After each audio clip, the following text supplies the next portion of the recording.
उत्तर प्रदेश, हिमाचल और कर्नाटक की 15 राज्यसभा सीटों के लिए आज मतदान हो रहा है और सुबह 9 बजे से वोटिंग शुरू हो चुकी है। लगातार मतदान जारी है। शाम 4 बजे तक मतदान होगा। 5 बजे वोटों की गिनती होगी। सबसे ज्यादा 10 सीटें उत्तर प्रदेश की हैं, जहां समाजवादी पार्टी को एक के बाद एक झटके भी लगते हुए यहां पर दिखाई दे रहे हैं। तो राज्यसभा की 15 सीटों पर आज सुबह 9 बजे से वोटिंग शुरू हुई है। 3 राज्यों उत्तर प्रदेश, हिमाचल प्रदेश और कर्नाटक में मतदान हो रहा है। शाम 5 बजे के बाद गिनती शुरू हो जाएगी। रात तक नतीजे आने की संभावना है। वहीं यूपी में सपा के चीफ व्हिप और विधायक मनोज कुमार पांडे ने पार्टी से इस्तीफा दे दिया है। नामांकन के आखिरी दिन बीजेपी ने उत्तर प्रदेश से 8वां प्रत्याशी संजय सिंह को उतारा था। इससे सपा का गणित बिगड़ सकता है। समाजवादी पार्टी के तीनों जीतेंगे, लेकिन खबरें जो आ रही हैं आप भी जानते हो, जो दूसरों के लिए कांटा बोते हैं एक दिन उनके लिए भी कांटे मिलते हैं। जो दूसरों के लिए गड्ढे खोदते हैं एक दिन वो खुद भी उस गड्ढे में गिरते हैं। बीजेपी चुनाव जीतने के लिए कोई भी हथकंडा अपना सकती है, कोई भी लाभ देने के लिए आश्वासन दे सकती है। बीजेपी है, जीतने के लिए सब कुछ करेगी। आज उत्तर प्रदेश में राज्यसभा का 10 सीटों का चुनाव था, जिसमें कि मुख्यमंत्री योगी आदित्यनाथ और अखिलेश यादव, पूर्व मुख्यमंत्री अखिलेश यादव भी मौजूद थे। हम विधानसभा के पास खड़े हुए हैं।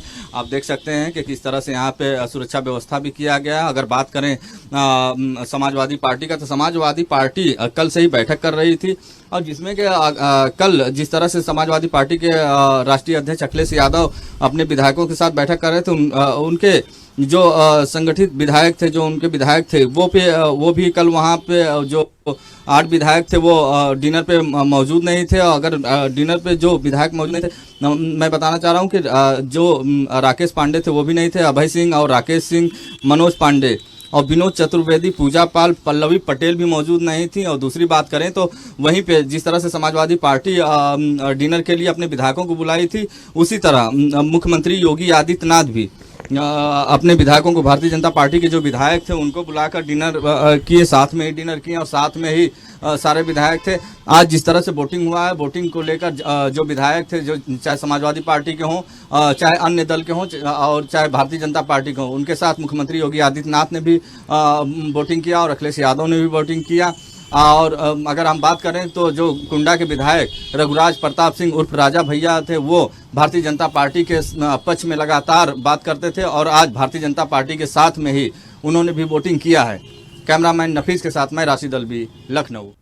तो राज्यसभा को लेकर जो उत्तर प्रदेश की 10 राज्यसभा सीटें हैं, उनको लेकर वोटिंग शुरू हो गई है। ऐसे में भारतीय जनता पार्टी और सपा के लेकर एक सीट को लेकर दोनों के बीच में पेच फंसा हुआ है, क्योंकि एक सीट पर दोनों ही दलों के पास पर्याप्त कहें कि जो वोट है वो नहीं है। लेकिन अब ऐसे में देखना महत्वपूर्ण होगा, क्या सपा के पास वो रिजल्ट में तब्दील हो पाएगी। इसी पर चर्चा करेंगे। तमाम मेहमान हमारे साथ जुड़ेंगे। भारतीय जनता पार्टी से गौरव मिश्रा जुड़ेंगे और समाजवादी पार्टी से निशांत ठाकुर हमारे साथ जुड़ गए हैं और साथ ही राशिद हमारे साथ, हमारे सहयोगी जुड़ेंगे। लेकिन निशांत ठाकुर हमारे साथ जुड़ गए हैं, काफी चर्चित विधायक, काफी चर्चित नेता रहे हैं। निशांत, क्या कुछ आपको लग रहा है, क्योंकि तमाम चर्चाएं हैं सपा के लेकर, जो 3 वोटों की आपको जरूरत है, क्या सपा कामयाब हो चुकी है उनको इकट्ठा करने में, या कहीं ना कहीं भारतीय जनता पार्टी के खेमे से जो संदेश देखने को मिल रहा है कि कई आपके जो विधायक हैं वो बीजेपी को वोट कर सकते हैं, क्या कुछ आप देख रहे हैं निशांत? तंत्र एक आजादी का पर्व होता है, मेजोरिटी के अंतर्गत मिलेगा उसको। लेकिन आप देखेंगे समाजवादी पार्टी के कैंडिडेट अधिक से अधिक संख्या में जीत के आए हैं और अधिक से अधिक भारतीय जनता पार्टी को रोकने का काम करेंगे। हाँ, लेकिन निशांत देखिए, तमाम तरीके से जो विधायक आपके हैं, आप एकत्रित करने में तो सफल नहीं हो पाए। जो बैठक आपकी कल की रही उसमें तमाम जो विधायक नहीं पहुंचे हैं, तो ऐसे में संभावनाएं बढ़ जाती हैं। आप इतने वरिष्ठ पत्रकार हैं, जान सकते हैं राजनीति के करीब दूसरे विधायक करेंगे, अन्य सोचने वाली बात नहीं है। हमारा विधायक तो हो सकता है करें। निशांत, मैं चाहूंगा आपकी आवाज दुरुस्त की जाए। आवाज आपकी प्रॉपर नहीं पहुंच पा रही, क्या आवाज मेरी आप सुन पा रहे हैं? जी सर, सुन पा रहे हैं आपकी। बिल्कुल, मैं चाहता हूं आप ये बताएं, क्या आपके पास कोई ऐसा भी फॉर्मूला है जो आप बता सके कि जो 3 विधायकों की कमी आपके पास है वोटिंग के लिए, वो आप पूरी कर पाए? मैंने आपसे कहा ना, आप तो इतने वरिष्ठ पत्रकार हैं, राजनीति के करीब से समझने वाले, आप इस बात को समझिए। अगर कोई बात समझ तरह का किसी और को वोटिंग कर सकता, कोई किसी अन्य समाजवादी को। अब हमारे विधायक अगर सपोर्ट करते हैं तो जो हमारे के खिलाफ है वो हमें वोट करेंगे। तो रही बात राजा भैया पटेल जी जाएंगे तो लोकतंत्र जिसके उसको वोट करेगा। और लेकिन समाजवादी पार्टी गांधी विचार पे काम करती है और गांधी विचारधारा के मुद्दे में अधिक से अधिक कैंडिडेट हमारे जीतेंगे और भारतीय जनता पार्टी के पूरे नीचे वाले रास्ते रोकने का काम करें। निश्चित तौर पर, लेकिन तमाम चर्चाएं हैं कि तमाम जो विधायक और हैं समाजवादी पार्टी के जो बीजेपी से संपर्क में हैं, किस उसे लेकर आप कोई आपने जैसे पहले बैठक भी बुलाई थी, कोई ऐसी चर्चा आप शेयर करना चाहेंगे कि जिस तरीके से आप तमाम बातें कह रहे हैं, आरोप लगा रहे हैं?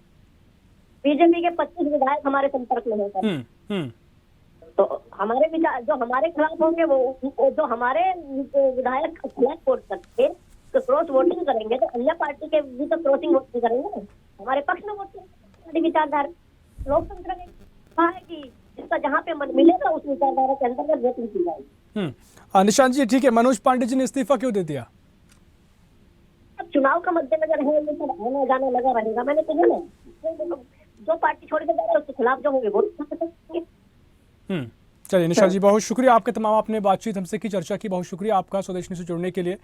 तो राज्यसभा को लेकर जो वोटिंग है वो जारी है और 10 सीटों पर उत्तर प्रदेश की 10 सीटें बताई जा रही हैं, जहां पर अगर विधायकों के आंकड़े के हिसाब से देखा जाए तो इन राज्यसभा की 10 सीटों पर जो कि 399 विधायक फिलहाल 403 सदस्यीय इस विधानसभा में है, अगर आंकड़ा निकाला जाए तो एक राज्यसभा के दावेदार के लिए 37 सीटों की आवश्यकता है। लेकिन फिलहाल अगर इसका आंकड़ा निकालें तो 7 जो कैंडिडेट हैं वो भारतीय जनता पार्टी के इन आंकड़ों के जरिए सामने आते हैं, जबकि 3 पर समाजवादी पार्टी के जो राज्यसभा सदस्य हैं वो जीत सकते हैं। लेकिन पेच फंसा हुआ है क्योंकि बीजेपी ने एक और राज्यसभा सदस्य को उतारा है। इसी पर और जानकारी लेंगे, हमारे सहयोगी लखनऊ से राशिद हमारे साथ जुड़ गए हैं। राशिद, जिस तरीके से वोटिंग की जा रही है, सपा और बीजेपी के बीच में पेच फंसा हुआ है, उस 8वीं सीट को लेकर क्या कुछ फिलहाल अपडेट आप दे रहे हैं?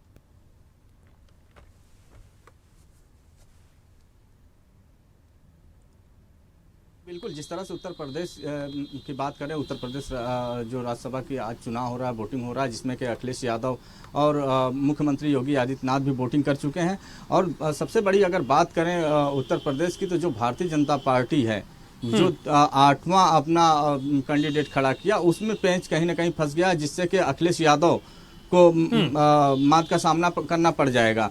और दूसरी बात यह है कि जो अखिलेश यादव के पल्लवी पटेल हैं जो विधायक हैं, वो भी अखिलेश यादव के संपर्क में नहीं है, क्योंकि कल जिस तरह से अखिलेश यादव अपने प्रदेश कार्यालय पर मीटिंग बुलाई थी, बैठक की थी विधायक दलों की, उसमें डिनर का भी व्यवस्था था, जो कि साथ में सारे विधायक बैठकर डिनर भी किए, जिसमें 8 विधायक जो अखिलेश यादव के जो समाजवादी पार्टी के समर्थन में 8 विधायक थे वो मौजूद नहीं हुए, वो उनके संपर्क में नहीं आ पाए। पल्लवी पटेल भी नहीं आ पाई। और दूसरी बात यह है कि पल्लवी पटेल की अगर बात करें तो पल्लवी पटेल अभी तक वोटिंग स्थल पे नहीं आई है, जो कि अभी तक उन्होंने वोट भी नहीं किया है। और दूसरी बड़ी बात यह आ रही है सामने खुल करके, पल्लवी पटेल हो सकता है कि 12 साढ़े 12 बजे के बीच में ही विधानसभा पहुंचेंगी।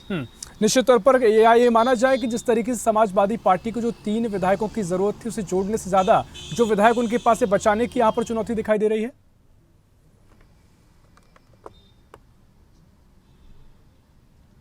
जी बिल्कुल, अगर बात करें तो जिस तरह से समाजवादी पार्टी अपने 3 विधायकों को बचाने की काम कर रही थी, उसमें से अगर 5 विधायकों की बात करें तो लगातार भारतीय जनता पार्टी मुख्यमंत्री योगी आदित्यनाथ के संपर्क में रह रहे हैं। अभी सूत्रों के हवाले से खबर आई है कि जो अभय सिंह है और पल्लवी पटेल और जो इनके 8 विधायक जो कल से ही लापता थे, वो अब मुख्यमंत्री योगी आदित्यनाथ के संपर्क में हैं। निश्चित तौर पर आपसे आगे और जानकारी लेंगे और इसी खबर पर और जानकारी के लिए लखनऊ से ब्यूरो हेड वंदना रावत हमारे साथ जुड़ गई हैं। वंदना, राज्यसभा को लेकर वोटिंग चल रही है और जैसा कि आप पल पल की नजर भी बनाए हुए हैं, जो पेच फंस रहा है 8वीं सीट को लेकर, क्या कुछ गणित आंकड़ों के जरिए समझ आपको आ रहा है, क्या कुछ स्थिति बन रही है और आगे क्या कुछ हो सकता है? देखिए, जो पेच फंस रहा है 8वीं सीट को लेकर वो क्लियर होता नजर आ रहा है, क्योंकि सभा के कल 8 विधायक कैसे भी उनकी पार्टी में नहीं पहुंचे। और अब जो बड़ी खबर आ रही है, अभी की अपडेट खबर है, अभी तक 3 विधायकों ने बगावत की थी। अब 4था विधायक जो है हंडिया से हकीम चंद्र सिंह, उसने भी भाजपा को समर्थन दे दिया है। ये अब तक की अपडेट है। के विधायक है राकेश सिंह, राकेश पांडे और अभय सिंह, ये तीनों की मुलाकात अभी कालिदास मार्ग तक ये पहुंचे हैं। मुख्यमंत्री योगी आदित्यनाथ से इन्होंने मुलाकात की है। अब जाहिर सी बात है कि इन्होंने बगावत कर दी है और अभय सिंह ने तो पोस्ट भी डाल दिया है यहाँ फेसबुक और इंस्टा पर पोस्ट भी डाल दिया है। उस पर लिखा है कि रघुनंदन जय सिया राम। और रही बात दूसरी की सबसे बड़ा जो झटका लगा है सपा को, वो लगा है मनोज पांडे। मनोज पांडे को इन्होंने मुख्य सचेतक बनाया था, अब उन्होंने इनको झटका दे दिया, क्योंकि बड़ी अहम भूमिका यहाँ पे क्या है कि भाजपा ने कांग्रेस और सपा के जो गठबंधन है उसको भी इन्होंने चुनौती दी है, क्योंकि जो ऊंचा रायबरेली क्योंकि मुख्य संसदीय लोकसीट है, क्योंकि यहाँ से सोनिया गांधी वहाँ पे सांसद है कि उत्तर प्रदेश को कांग्रेस मुक्त बनाने, क्योंकि देखिए जो मनोज पांडे है मुख्य सचेतक सपा से होते विधायक के हाथ से। अब क्योंकि इनका जो कॉन्टेक्ट था वो यहाँ मुख्यमंत्री योगी आदित्यनाथ से नहीं था, ना ही उत्तर प्रदेश के जितने भी बीजेपी नेता उनसे कोई ताल्लुकात नहीं था। इनका कॉन्टेक्ट सीधे क्योंकि दिल्ली से, क्योंकि वहाँ पे जो सेंटर में जो लोग बैठे हैं उनकी नजर यहाँ पे टिकी थी रायबरेली। अब क्या है कि मनोज पांडे से सपा से विधायक है, अब उनको उनकी संसदीय सीट 5 कॉपी नजर आ रही है। तो सबसे बड़ा जो झटका लगा है वो सपा को यहाँ लगा है। अब 4 विधायक इन्होंने सामने आके बगावत कर दी है। अब जो सीधे क्लियर आ रही है संजय सेठ को इन्होंने बिल्कुल वंदना, लेकिन एक चीज मैं आपसे समझना चाहूंगा कि अगर देखिए तमाम अगर जो विधायकों को गठजोड़ बीजेपी करती भी है, जो 296 कुल वोट उसको चाहिए 8 पूरे सदस्यों को राज्यसभा भेजने के लिए, 296 अगर उनको चाहिए, अगर 296 तक नहीं पहुंच पाते हैं तो सपा भी नहीं पहुंच पाएगी, और अगर बीजेपी भी नहीं पहुंच पाती है तो क्या कुछ इसको लेकर आगे रिजल्ट दिखाई देगा? देखिए इसमें एनडीए की बात की जाए तो उनके पास है 288 वोट, अब उनको चाहिए 296, उनको 8 वोटों की जरूरत है। 4 विधायक आपके सामने हैं। उसके बाद अगर बात की जाए, कल जब अखिलेश यादव ने अपने यहाँ पार्टी रखी थी, विधायकों को बुलाया था रणनीति तैयार करने के लिए, तो उसमें 8 विधायक ऐसे भी शामिल नहीं हुए थे। तो 8 विधायक तो यहाँ सामने दिखे रहे, 4 विधायक सामने आ ही चुके हैं। अब रही बात 2 विधायक की, तो पल्लवी भी अभी तक यहाँ पे वोट डालने पहुंची नहीं है, जबकि जो सपा के जो वंदना, मेरा सवाल यह है, अगर किन्हीं कारणों के चलते आंकड़ा पूरा नहीं हो पाता है तो क्या कोई ऐसी स्थिति होती है कि जिसके पास ज्यादा विधायक हैं उसको जीत दे दी जाए, या फिर उसको लेकर कोई अलग से स्थिति बने? देखिए अभी तक इसका कोई अभी तक इस चीज को कोई लेकर क्लियर नहीं किया गया है कि क्या, लेकिन जो अनुमान लगाया जा रहा है, जिस हिसाब से वोटिंग हो रही है, जिस हिसाब से ये विधायक जो है बगावत कर रहे, उस हिसाब से तो साफ जो ये सीट है 8वीं सीट है, ये सीटें भाजपा के खाते में जाती नजर आ रही है। जी भगीरथ, निश्चित तौर पर यहाँ पर जो स्थिति फिलहाल बन रही है और तमाम जो सपा के विधायक टूटकर बीजेपी में शामिल हो रहे हैं या वोट करने के लिए जा रहे हैं, तो ऐसे में वाकई में जो तीसरी सीट जिसको बचाने में सपा कामयाब होती है या नहीं, ये देखना महत्वपूर्ण हो जाता है। बहुत शुक्रिया वंदना आपका तमाम जानकारी साझा करने के लिए। राशिद आपका भी बहुत शुक्रिया तमाम जानकारी साझा करने के लिए। ऐसी ही खबरों के लिए हमें लाइक करें, शेयर करें, फॉलो करें और यूट्यूब पर सब्सक्राइब करें और बेल आइकन दबाना ना भूलें। साथ ही ताजा अपडेट्स के लिए हमारी वेबसाइट स्वदेशलाइव.com पर जरूर जाएं।